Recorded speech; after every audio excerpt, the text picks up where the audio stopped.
Good morning. Happy Monday. I have Neuro Coffee in hand and it is perfect.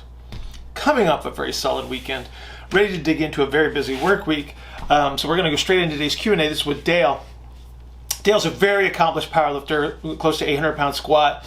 And so we were talking about how to utilize the box squat in his favor to perhaps evolve some qualities that he may have given up in return to be able to squat 800 pounds. And so one of the reasons we really like the box squat is because it is so versatile. So we can use it for pelvic outlet issues. We can use it for managing internal forces. It's a very useful activity for those larger human beings that you typically wouldn't want to do bouncy kind of things with, but still get the effect on the connective tissues. So again, very useful. And so we break this down with Dale as to what he may want to utilize in his box squat, since he is so accomplished, but he is getting a little bit older, kind of like yours truly. And so again, very helpful, Dale. Thank you for being there. Thank you for asking your question. If you'd like to participate in a 15-minute consultation, please go to askbillhartman@gmail.com, askbillhartman@gmail.com. Please put 15-minute consultation in the subject line so I don't delete it. Please include your question in the email. We will arrange that at our mutual convenience. Everybody have an outstanding Monday, and I will see you tomorrow. Dale. Yes. Is this your first question ever? First question ever. Oh, man. Everybody hold on. Here we go. Yeah. All right. Go So ahead. I've watched a couple of your videos on box squatting. Uh-huh. Okay. Uh-huh. It's something I've been doing since the 70s. So I've had a lot of experience doing them. Yep. Never really understood some of the things that I've seen up until I saw you model. Okay. Right. And I realized that, yes, there are a lot of caveats to each architect type, whether it's wide or narrow, right? Yes, sir. My understanding from if I'm understanding this right, me being a wide, I'm going to be more concentrically oriented. Yes, sir. Right? Yes, sir. Is the best strategy for me at that point, or for, let's say for wides that have a good range already, right, to barely touch the box and come up, or to sit and try to yield more? Okay, so we have to decide what the intention is, and when I say that, the intention would be based on what is the limiting factor for you.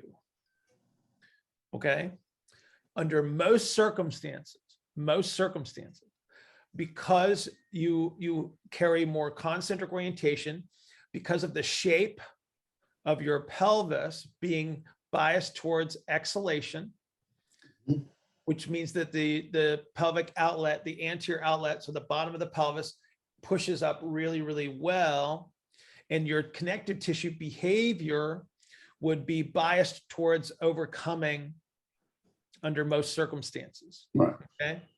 To make you more overcoming probably won't help.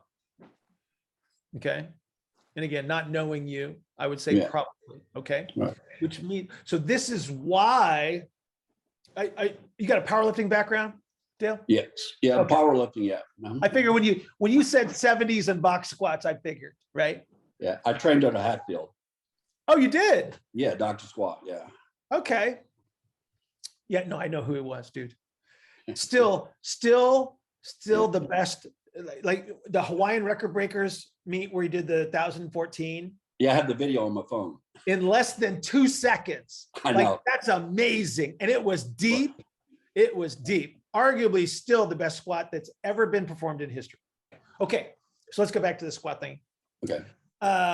Okay, so again, because of your concentric bias, because of your extensive nature of training, right, you're going to have a great deal more of connective tissue stiffness through adaptation, like I said, and training, and then structural bias. And so for you to be able to utilize the energy that is stored and releasing connective tissues, in most cases, you're probably going to be using strategies that would create the yield, which means that you need to deload to the box. Now, Okay. there's a bunch of ways to tweak that as well. So you've seen like they put like the couch foam Yeah. Oh, yeah. Yeah. Yeah. top of the box. Okay, so what the couch foam does is it prolongs the duration of the deceleration, which again adds more yield action to the exercise versus just sitting down on the box and expanding on the box, right?